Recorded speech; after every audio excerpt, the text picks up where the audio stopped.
Good morning, everybody. This is Christopher Hopkins, and I'm glad to see we have, looks like about 54 people here today, which I think is great.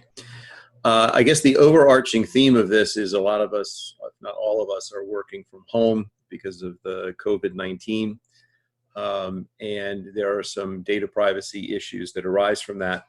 That said, what we're going to talk about today applies even when we're not working from home.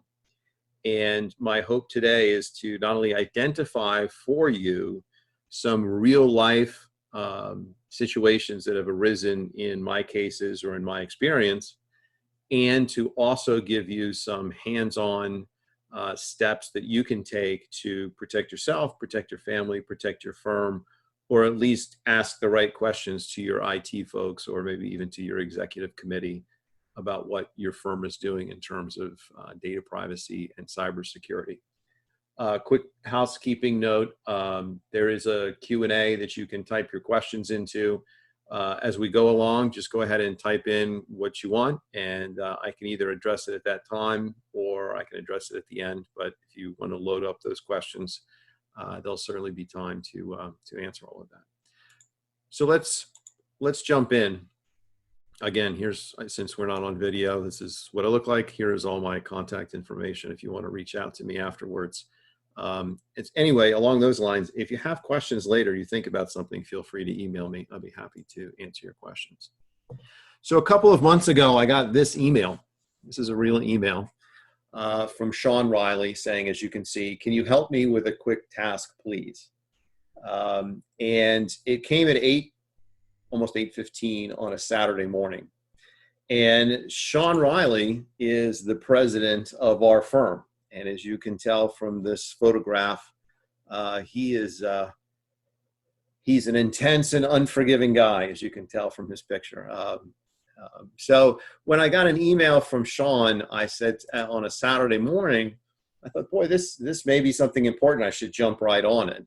But then I thought about it and I said, well, number one, lawyers, at least in my experience, don't refer to things as tasks. And two, this looks like he's replying to an email called request. So that sort of struck me in the back of my mind. So I clicked on his name, his email name, and lo and behold, as you can see down here, this was not an email that was actually coming from Sean Riley. It was someone who had an email account and then they just made the name Sean Riley. I would have also have seen that if I had hit reply, I would have seen it there as well. As I'm going to show you later on in our presentation, I have had cases where people are fooled by these kinds of emails frequently and don't notice kind of what we're seeing here in this moment seems very obvious to us, but they just skip right over this and just think that they're communicating with the person who is being impersonated. This is called, and this is our first topic, this is called a spearphishing attack or a social engineering attack. And the purpose of this is to impersonate somebody and to take advantage of that relationship. And if I had been fooled by this email, if I had started communicating with the fraudster, sooner or later they would have asked me for something along the lines of the firm credit card, the firm payment information, some passwords. The person would say to me, oh, I'm sort of caught in a bind. Can you transfer some money to me or transfer some money to another, fake employee, something along those lines. But it's going to involve two things. One, some degree of urgency, and two, money, most of the time.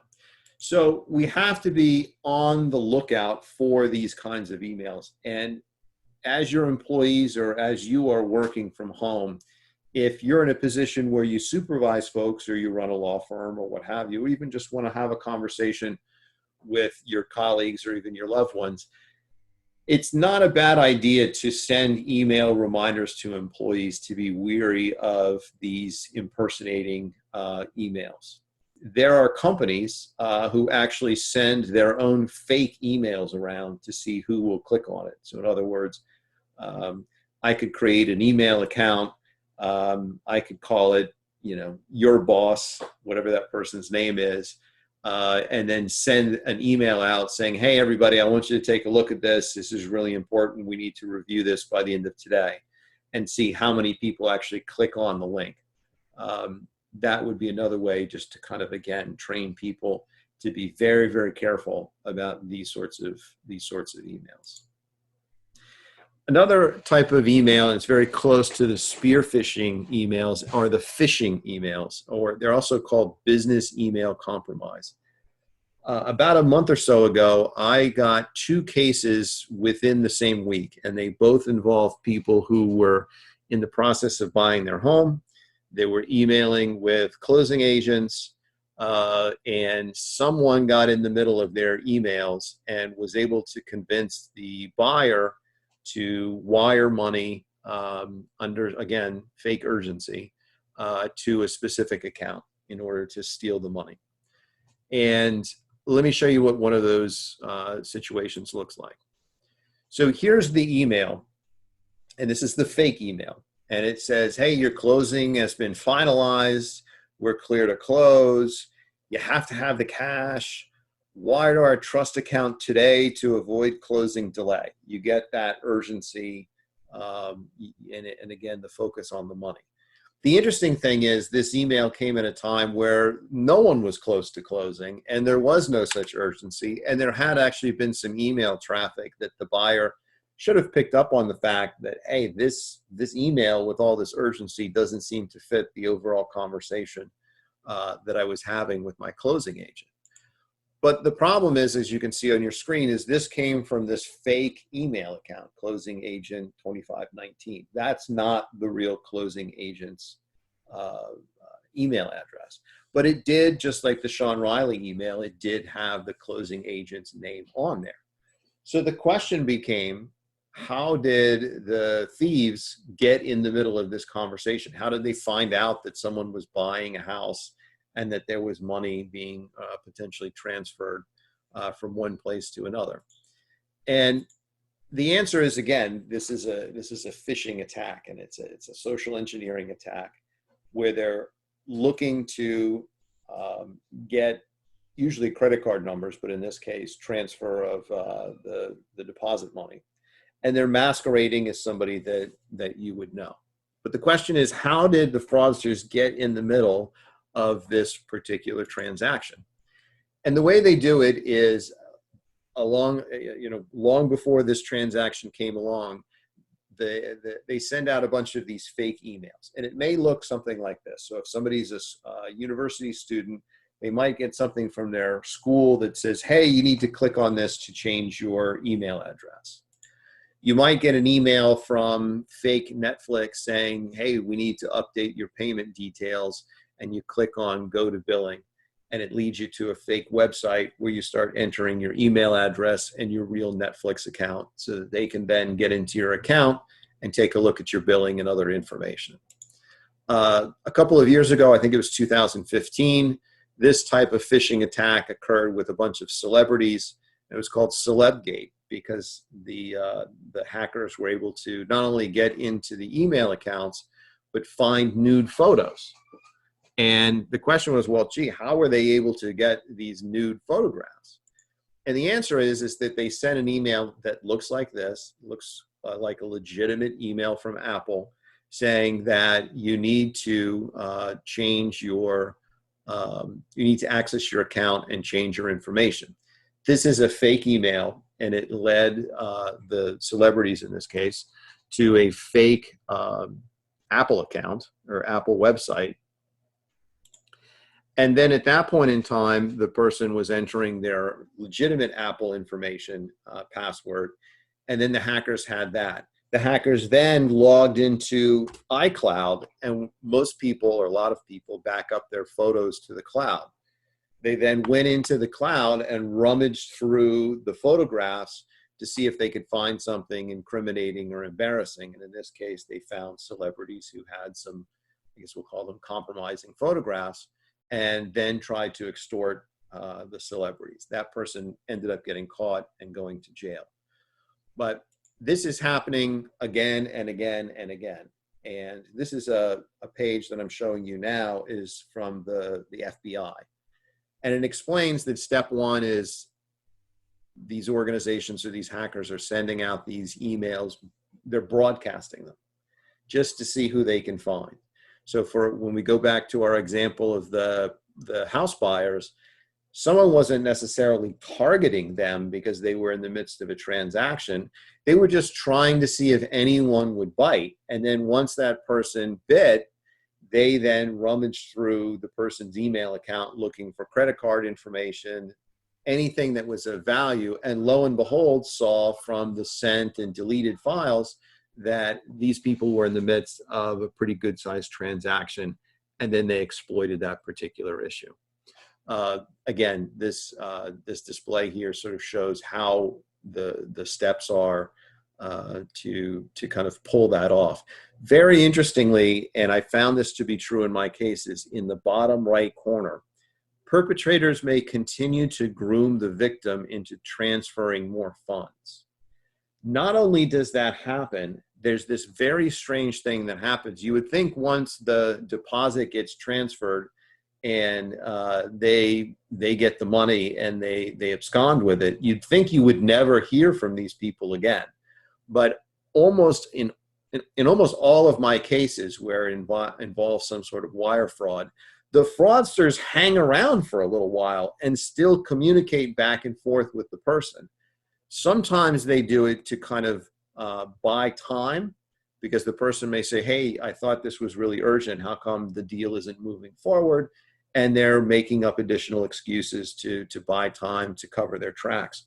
Other times, they've tried to buy time, the person figures it out, and then they get into a conversation with the fraudster, who is then basically saying, yeah, haha, I ripped you off, kind of thing.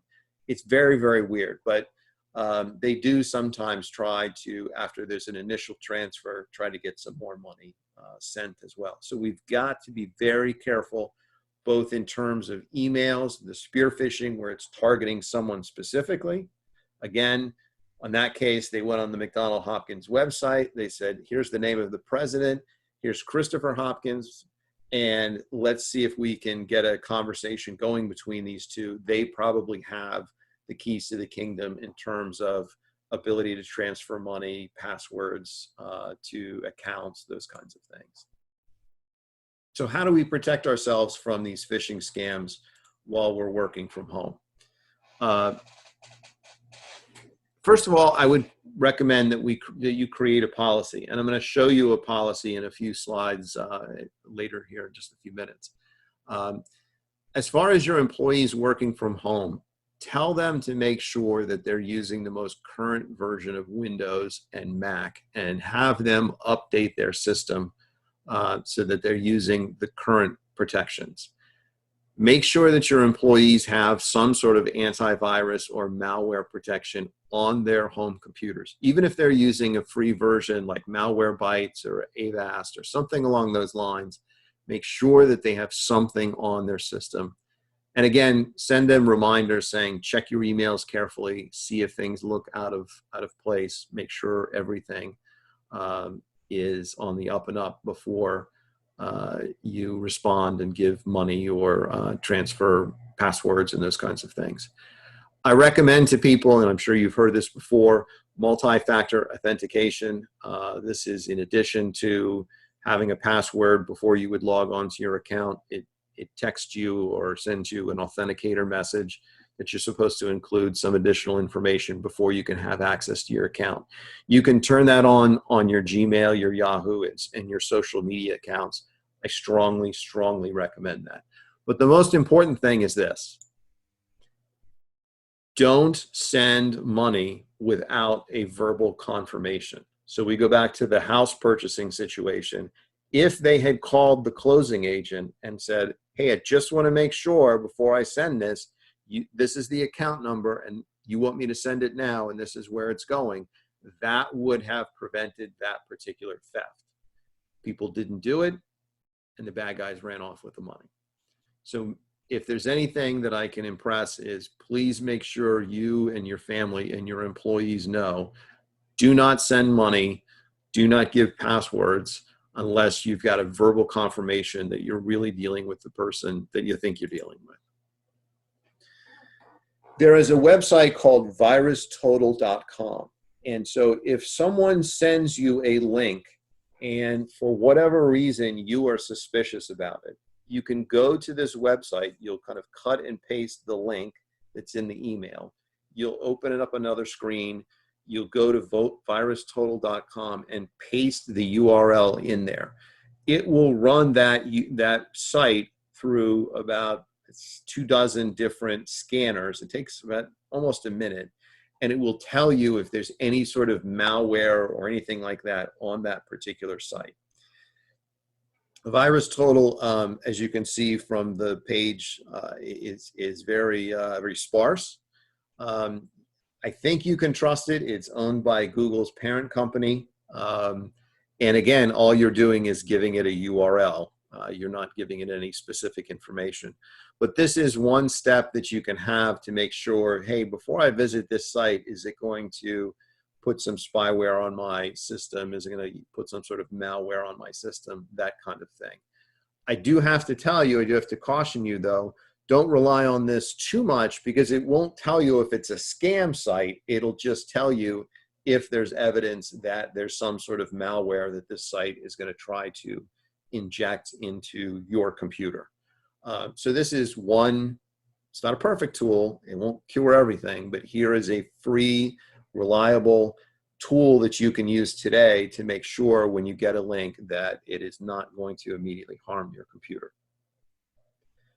I want to switch topics to public Wi-Fi. And I'm sure every one of you has used the free Wi-Fi at law firms or hotels or airports. And I'm going to explain to you why this is dangerous, how it's exploited, and how you can protect yourself. Okay? And it actually is very, very easy. So if you were all here, I would ask you the question, does anybody know what this symbol is? And I always jokingly say it looks like SpongeBob is having a party, a rock concert in his house under the sea. But that's not what this is. It is a pineapple. And that is the symbol for a company that makes what's called a Wi-Fi pineapple. This is a device that performs what's called the man-in-the-middle attack. And let me show you how that works. So on the left-hand side of your screen, you're the client. So when you're on your device, whether it be a laptop or an iPhone or what have you, you're trying to get onto the internet or get onto the Wi-Fi to get onto the internet. And your hope is that you walk into Starbucks, you fire up your iPhone, you get on the Wi-Fi, and you check your email or your social media or what have you. The man in the middle, however, is sitting there in that same spot and is pretending or spoofing to be that public Wi-Fi. So your computer connects to the man in the middle. The man in the middle then connects to the internet. The reason this person does that is everything that you send does ultimately go onto the real internet, but he's vacuuming all that stuff up. And what he's looking for is, hey, Christopher is logging into his Gmail account. His phone is automatically sending what the password is. So now they've got access to that. I then go on Facebook. Well, now they've got my Facebook name, and then they get the Facebook password. And then let's say I go on Amazon, they get that. I make a purchase, they get the credit card information. You get the idea. That is the man in the middle attack. It would be a little slower, but I probably would not notice that this is happening. This is the pineapple device. That's what it looks like. These things are portable. You can basically carry them like you would carry a cell phone or like maybe an iPad mini, something along those lines. So imagine this, you're in the coffee shop, in this case, what appears to be the world's least diverse coffee shop, and everyone is on their laptop or their device and they're using the public Wi-Fi. Great. You've probably been in that spot in the last couple of weeks, back when we were out traveling around. So what your phone is doing, if you leave your Wi-Fi antenna on, is it's constantly out there pinging, trying to see if there's a Wi-Fi that it's connected to before. So you'll notice, like if you're at home, it automatically is connected to your home Wi-Fi. When you go to work, boom, your phone automatically is already on the firm Wi-Fi. And that's because your phone has collected all of the Wi-Fis it's connected to and is constantly saying, hey, work Wi-Fi, are you out there? Airport, for me, Palm Beach County Airport, are you out there? Starbucks, are you out there? Hilton, are you out there? And that's where the man-in-the-middle attack is looking for, because it's looking for your phone, asking if there's a particular Wi-Fi out there. And what happens is that the pineapple says, yes, I am the Palm Beach Airport free Wi-Fi, or Starbucks Wi-Fi, or the law firm Wi-Fi. And that's what ultimately connects you on the right-hand side of the screen to the man in the middle. And you have no idea that that's taken place. So you think your connection is what's happening on the left, but in reality, it's getting funneled through the man in the middle, who's vacuuming up all your information and stealing your passwords to get into your accounts, to find other passwords, to find personal information, whether it be the photographs like the celebrities so that they can blackmail you, or to find that you're in the midst of some sort of deal like we saw with the homeowners. Other than that, they can turn around and just simply sell your information on the internet. This is the dashboard. So if you're the bad guy with the pineapple in the coffee shop and you've got your laptop open, this is what it looks like. And in this particular case, in 20 minutes, they were able to get 27 connections. In other words, they fooled 27 people's devices into connecting to the man in the middle pineapple and not directly to the coffee shop Wi-Fi. They can tell what browser you're using, and on and on and on. And in this particular case, like I said, they're just saving all of the data. They don't have to look at it at the time. It's just running and saving. And later on, when they're done, close up the laptop, leave, they'll then root through and find the passwords and all of the other information that they've stolen from you. You might think that this is a little far-fetched, that I'm sort of spooking you, that this isn't really happening, that not that many people have this kind of James Bond sort of devices. That is not true. There are two models of pineapples. You can buy them over the internet, and the smallest one is $100, and the more expensive one is $200. And in fact, I gave you the link if you wanted to. When we'll figure out a way to distribute this PowerPoint to you, you can hit the link, and it actually will take you to the store that will sell you these, so you can get an idea as to what these penetration testing devices look like and how easy it is to get them. So the next time you're at that hotel, you're at the airport, you're at the store, and you're thinking of connecting to the Wi-Fi, you need to be concerned whether you think it's a teenager, whether you think it's somebody more sophisticated with a larger sort of hacking enterprise going on. These devices are out there and very, very easily accessible. If this is the first time that you've heard about this device, I can guarantee you people have known about these for years. These are not new. What's the cure? Now, you've probably heard of what's called a virtual private network, or a VPN. This is one way. It serves a number of purposes, but for the sake of our 45 minutes or so here today, this is the one way that you can go on to a public Wi-Fi and be reasonably safe from a man-in-the-middle attack or any other attack along those lines. So again, using a different kind of image, that's you on the left-hand corner. You want to use the tube that connects you to the internet, which is, for example, the Wi-Fi.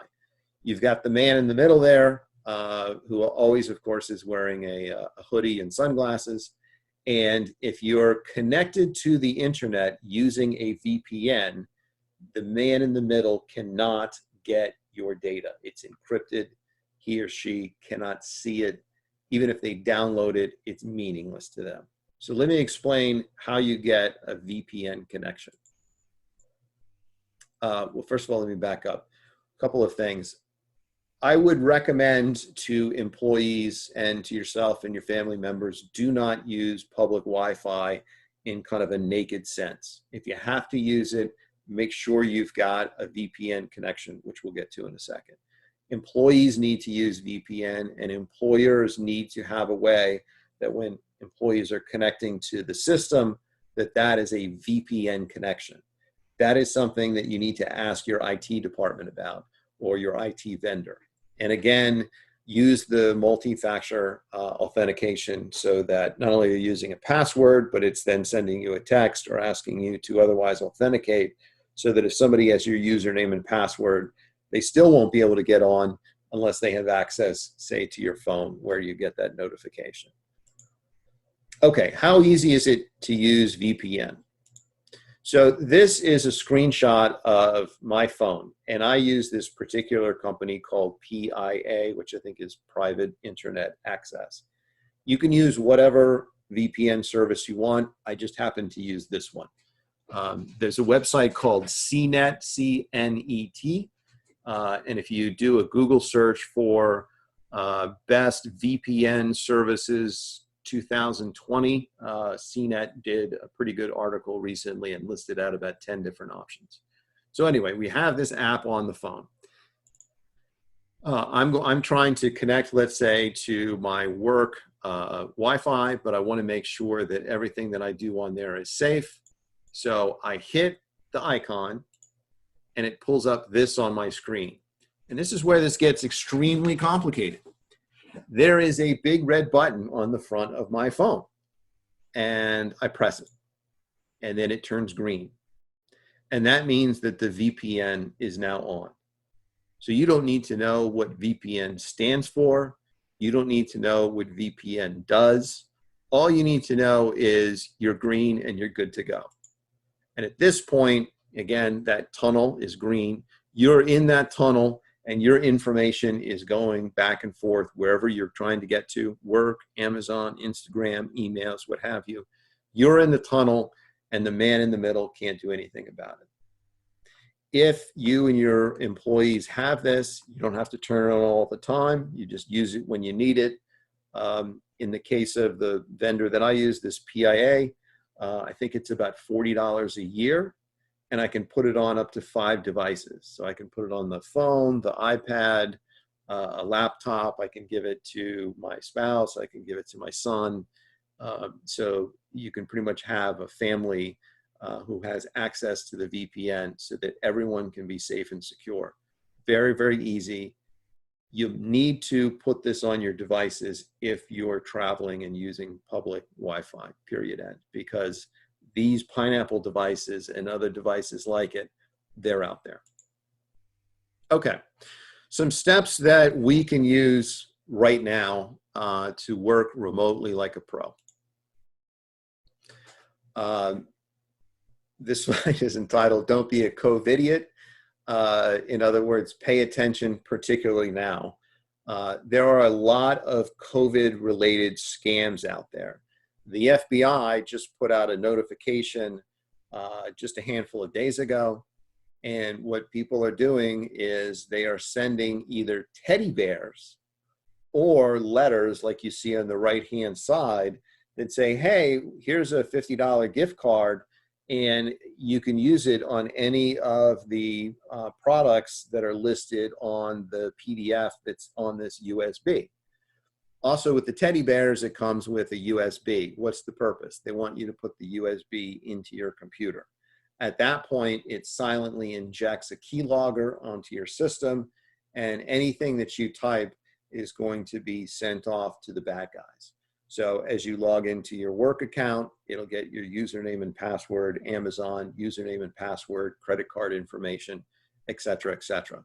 So they're using these thinking, oh, people would be like, wow, a gift card, or hey, a teddy bear, that's really cute, as a distraction to encourage you to put that USB into your system. You probably want to, if you're sending out an email to folks, give them a warning that this is a current scam going on right now that is very, very harmful.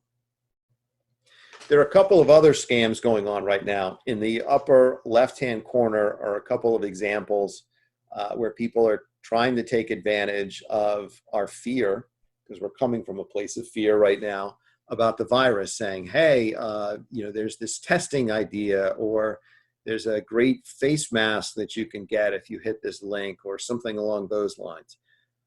Let people know that most of the time, if not all of the time, these are fake, and they're leading you to sites that are simply trying to get your information so that they can hack you. The bottom left-hand corner is a screenshot that the Attorney General of Florida, Ashley Moody, has been circulating.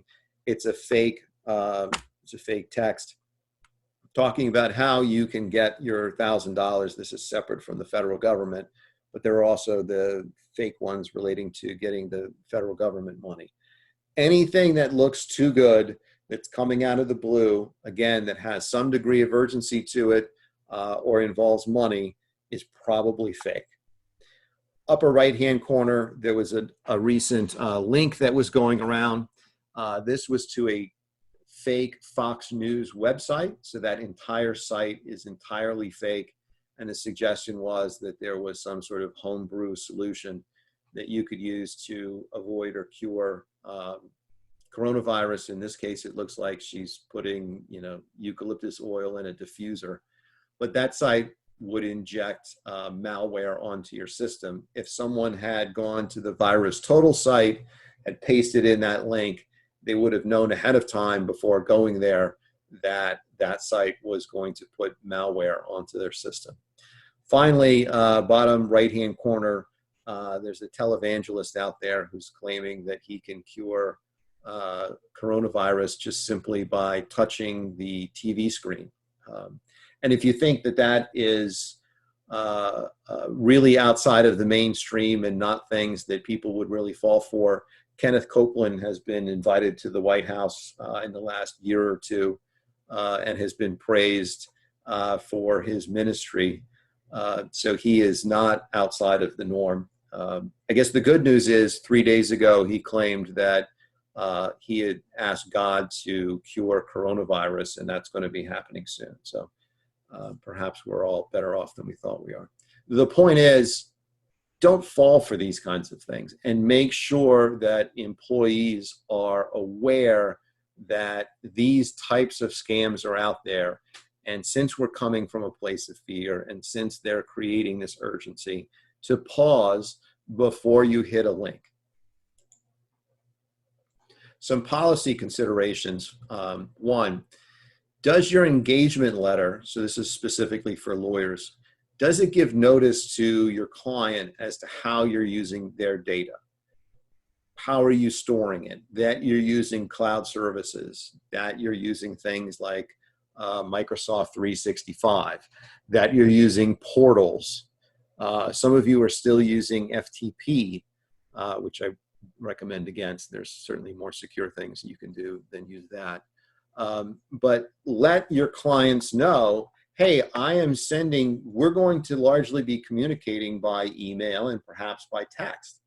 If your matters, dear client, are important enough and you feel that we need some extra protection, you need to let me know now so that we can begin those steps to keep your data at a higher level of security. If you, and I didn't include it on the slide, and I neglected to do that, if you want an example of the paragraph that I put in my engagement letter, please feel free to email me after this, and I'll send you a copy of the language for that. Another policy consideration is when folks are logging into your system remotely, does it come through VPN so that the data is protected? For those of you who use Citrix, for example, and you log in and then you get a remote desktop, that already has a VPN built into it.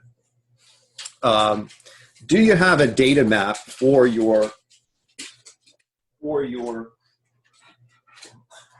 excuse me, do you have a data map for your business? And what that means is, do you know where your data resides? Is it on a server? Are people saving the data remotely onto individual computers? Are they saving it to a cloud? Where are you backing it up? And the reason you need to know where this is in the event that there's some sort of compromise or a fear of compromise, You need to know where your data is so that you can act quickly. A good example of this is ransomware attack. Imagine, for example, and this is oversimplifying it, that someone takes over your computer and they encrypt your main C drive, but you've backed up your C drive every day to a separate drive. Maybe it's a removable drive or something like that. You need to know, hey, we've got a backup. Even though we can't get to the C drive right now, I can get everybody up and moving by using the backup from yesterday until we can figure out how to deal with this particular situation. So having a data map and having more than one person know where that data is and have it written down is a crucial way to get up and running as quickly as you possibly can. Ask your IT department, do you have firewalls? Are you using end-to-end encryption? And are you separating different types of data? That's a bit outside of the scope of what we're going to talk about today, but ask those questions, have that conversation. Don't save, and this is for employees working remotely, make sure that people are not saving firm and client information on their drive, on their desktop, so that the next person who uses the home computer has access to that kind of information. When people are printing at home, what are they doing with the paper? Are they simply throwing it out? In which case that could be a security risk. Have a discussion or have a policy so that when people are disposing of client information or drafts of reports or drafts of contracts, that they're going somewhere. One idea is just to say, hey, if you print something out, put it in a bag, and then when we can, we'll all go back and you can put it in our shredder or put it in our recycle bin at work so that we can securely dispose of it. Make sure that people are not using these free USBs.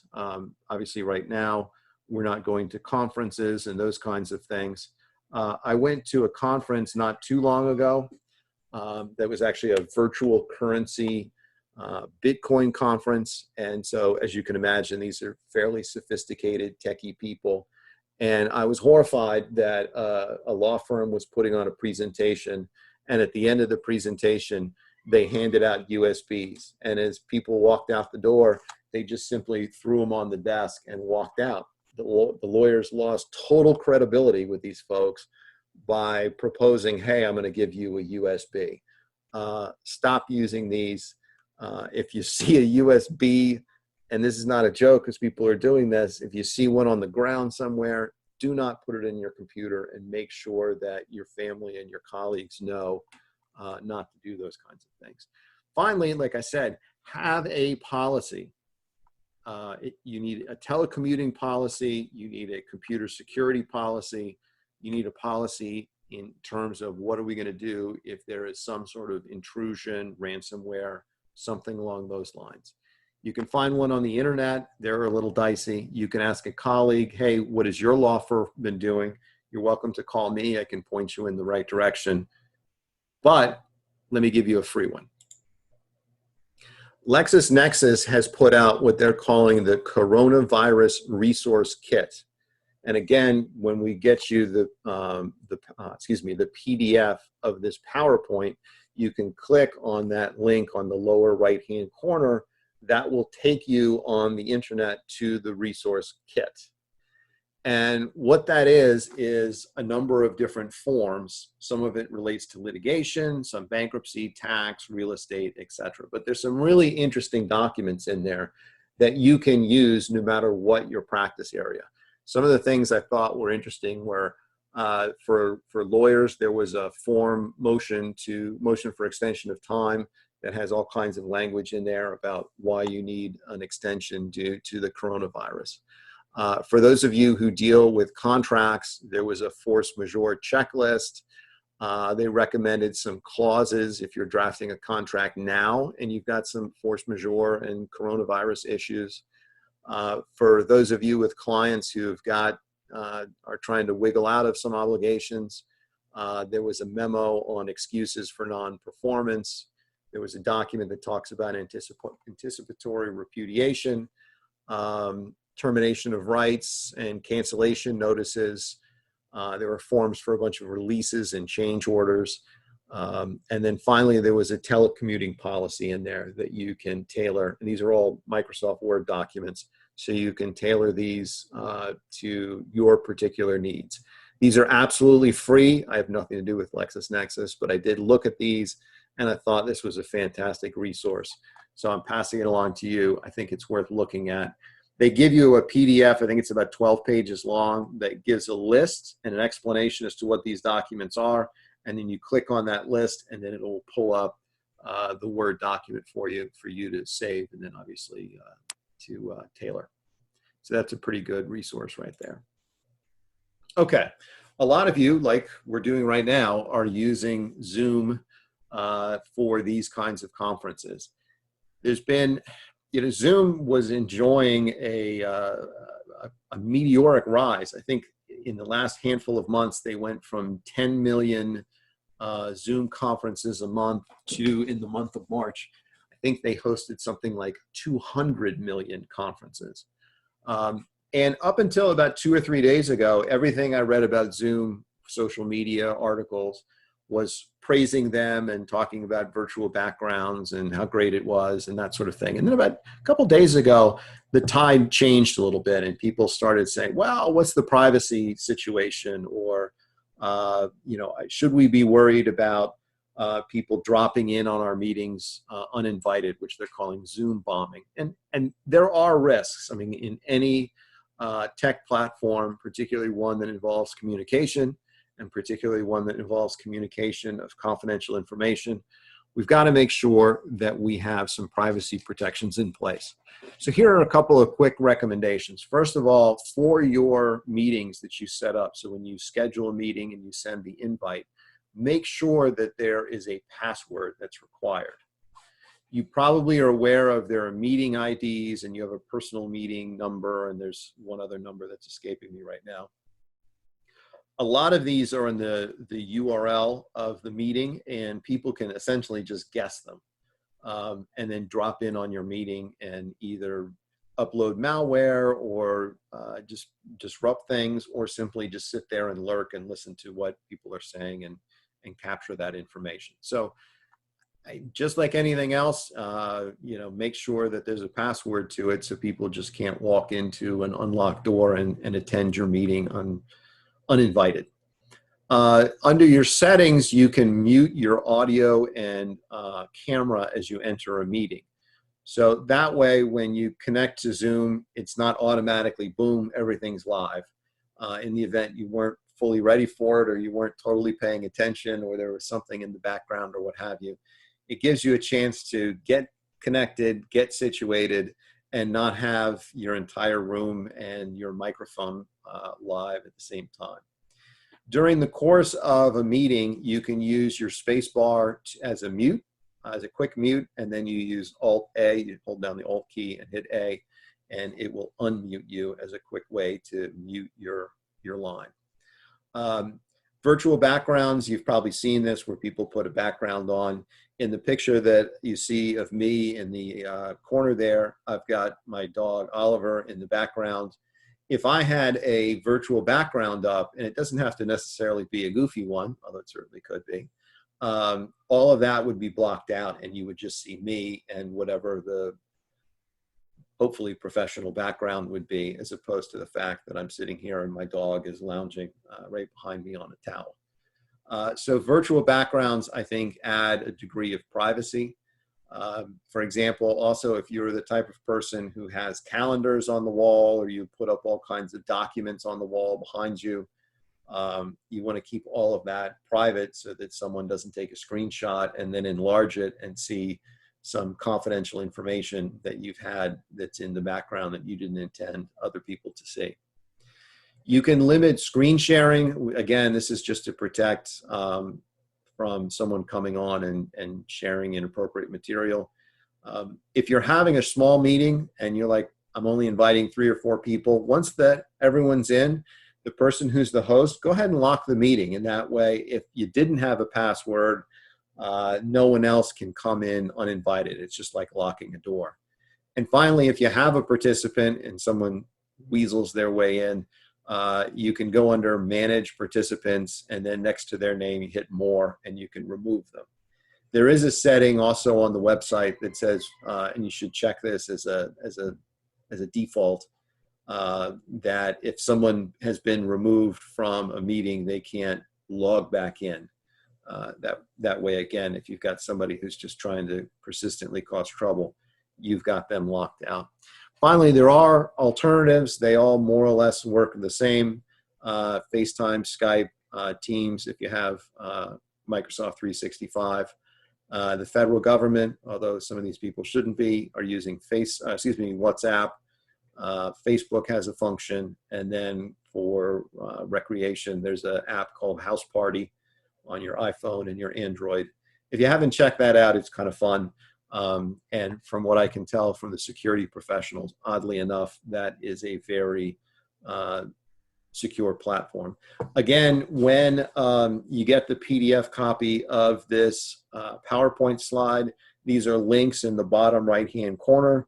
Zoom itself gives you some advice for some settings to avoid the Zoom bombing.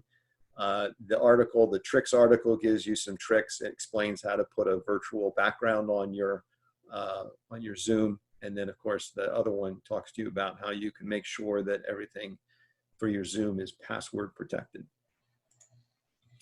The next one, this is one of my favorites, the paranoia over the Alexa device. And so the idea is, it seems to me the same people who are rushing to embrace Zoom are suddenly concerned that here in the home office, there's an Alexa device that's sitting there listening to everything that you have to say. If you are concerned about it, here are some steps that you can take. First of all, and I'll fast forward to the fourth one there, if you're really concerned about it, just cover it or unplug it. And that way you don't have a problem anymore. And then when all of this is done, you can plug that device back in. But you can go into the app and you can set it up so that you can tell the device to delete your prior voice recordings. Okay, so let me explain this a little bit. You go into the app, there's going to be these three little lines in the upper left-hand corner. You go under settings, then privacy, then review voice history, and you can trigger what's called enable deletion by voice. Once that's set, you can then, when you walk into a room, you can call the device by name and tell her to delete everything today or everything that was just said or anything along those lines. That way, anything that was said has been deleted. Sometimes the device will have a weird color, a little band towards the top. You can always ask her what that means. In other words, why is your orange light on, or something along those lines. But if she out of the blue gives a weird response, she's, I don't want to call it sentient, but she's able to explain to you what she was doing or what she heard. So you can identify by name and say, tell me what you just heard, or why did you do that? And she will actually respond to you, telling you what she heard and why she responded the way she responded. You can also auto delete old recordings, and you can follow again those steps that are there, but you can set it up to auto delete everything that's 3 months old or 18 months old. I believe I have mine set to delete every 90 days. Seems like it makes perfect sense, and I've yet to find that it harms its ability to understand what we're saying. The other thing too is, if you're really paranoid about this one particular device, you need to keep in mind, probably in the room you're sitting in, there's a microphone maybe for your computer. If you're on your laptop, you've probably forgotten there's a camera and a microphone on that. Your iPhone has a microphone and a camera. Your iPad has one. You get the idea. So singling out this one particular device as the sieve that's going to let all of your personal information go out onto the internet, I think may be a little selective, and you might be overlooking some much more common risks. That laptop that you don't cover the camera on, and you forget the microphone's there, that's a network connected device most of the time. And it's easily hacked because it's probably running Windows or Mac. That seems to me to be a device that's much more concerning to me than a couple of these communication devices scattered around your house. We'll give you the link to a couple of articles that were published in the last handful of months. This one was, I published it on the Palm Beach Bar monthly publication.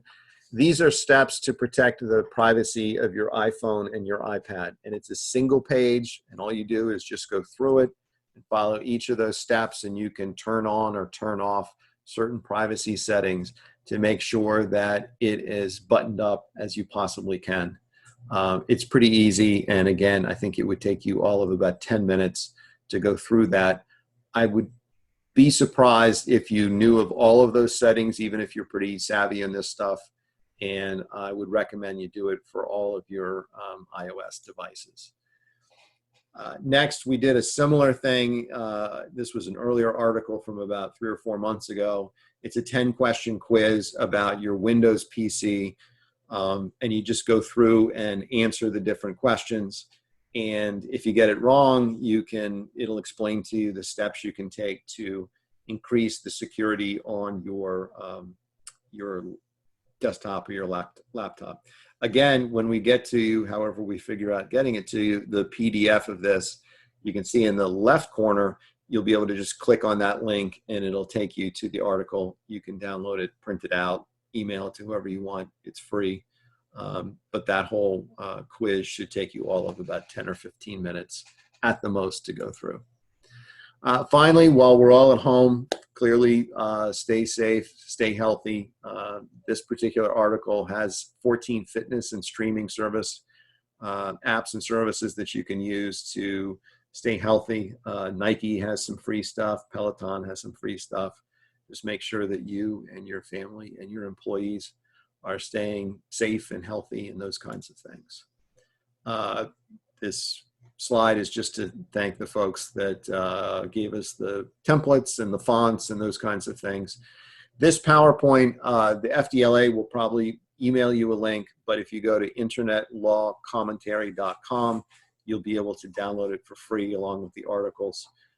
There's no ads, there's nothing I'm trying to push. You can just download this and use it. And if you have any questions, you're certainly welcome to contact me. And that is my contact information there. We did get a couple of questions. If anyone has questions, you can go ahead and send them now on the question and answer. Robert asked, does Microsoft Remote Desktop offer any protections as compared to a VPN, or is it useless in terms of security? So Robert, that's a bit more of an IT question than a cybersecurity lawyer question. I will tell you this, I tell everybody to turn off remote desktop in terms of law firms, in terms of people who are buying computers and keeping them at home. Unless for some reason you uniquely really, really like it. I think because it's Microsoft, I think it probably has some protections to it. To my knowledge, and just off the top of my head, I doubt it has a VPN connection. I doubt it's end-to-end encrypted. I would be very, very weary about remote logging into a computer that has all of your key information without making sure that you've got all of the protections in place. And I'd rather see people just not do that at all and use a Google Drive or something along those lines. But if you did get a VPN and you turned it on and then you used your remote desktop, that would give you the protection that you're looking for. Larry, you asked, do you need any camera on the recipient's end when using Zoom? And the answer is no. So for example, I'm doing this presentation today on a computer that does not have a camera. If you're on a Zoom conference and people have their cameras on, you'll be able to see everybody's picture. And then if somebody doesn't have the camera or didn't turn it on, it'll just have their name. And so the answer is no, you certainly don't need to have the camera on. Any other questions?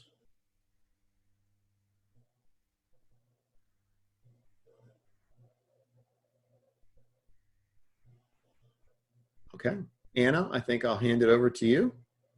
Thank you so much, Chris. That was enlightening and educational and terrifying all at once. But we're certainly glad that we had you here today and we were able to get all this great information. I will be putting a lot of this into practice immediately. We will gladly send you the PowerPoint via email to everybody who attended today and everybody who had registered. Remember, you'll also receive the certificate for CLE credit. Make sure that you report those credits for yourself and take advantage of that. Please remember to check the FDLA website at www.fdla.org to see all of the webinars that are being presented. We have webinars every Thursday for the rest of April. We are planning on expanding this to Tuesdays and Thursdays because the demand is pretty great. So we'll be having all sorts of informative topics. Hopefully that will help you in this current situation. Again, if you need anything at all, please do not hesitate to reach out to us. We are here for you. And we want to support you, our members and our non-members, in any way that we can. Have a wonderful day, everyone. Stay safe, stay well, stay home, and be well.